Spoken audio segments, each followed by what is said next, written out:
Action.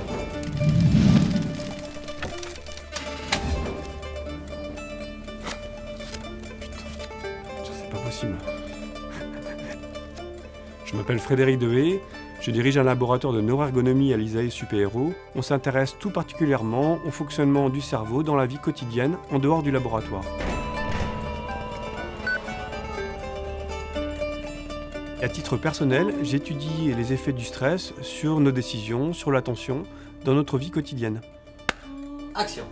Alors, le stress est souvent vécu comme une situation de perte de contrôle totale. On est incapable de faire face à la situation, on se sent dépassé. Alors ce qu'il faut savoir, c'est que le stress avant tout, c'est une réaction très positive de notre organisme pour nous aider justement à nous adapter à des situations nouvelles, à faire face à des situations très complexes. Mais il arrive parfois que la réaction physiologique s'emballe et a un effet paralysant. C'est ce qui se passe quand on parle en public, lorsqu'on est dans une situation de grand danger par exemple. Action. Pour étudier le stress, on va dans un simulateur de vol et jusqu'en conditions réelles dans des avions de l'ISAE Super-Héros où l'on va équiper nos participants avec des capteurs d'imagerie portables. Et dans chaque situation, on va induire du stress avec de la pression temporelle par exemple, des situations compliquées ou en manipulant les enjeux. Allez, on va commencer l'expérimentation. Tu vas déconnecter le pilote automatique et l'autothrust et tu fais ton approche. Ce que nos études ont révélé, c'est que le stress rend sourd et aveugle, dans le sens où les alarmes vont sonner, vont flasher dans le cockpit, et les pilotes ne vont pas les percevoir.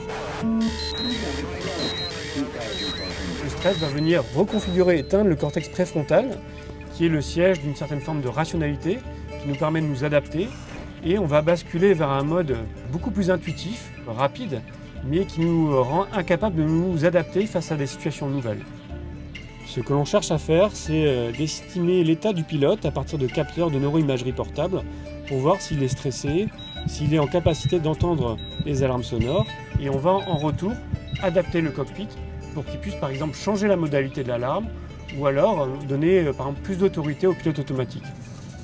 Donc, Giuseppe, il y a un feu moteur, feu cabine, tu as 20 minutes pour nous ramener à l'aéroport. Surveille ton altitude. Le pilote doit appuyer sur le bouton rouge quand il entend une alarme, et là dans l'expérimentation il est stressé par la gestion de la trajectoire de l'avion, le feu cabine, et il oublie de répondre aux alarmes.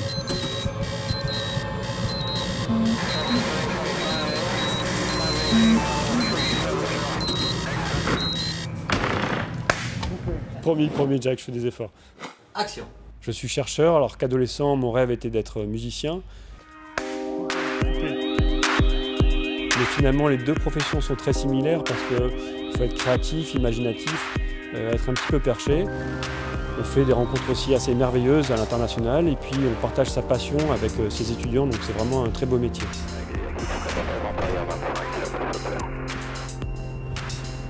Okay,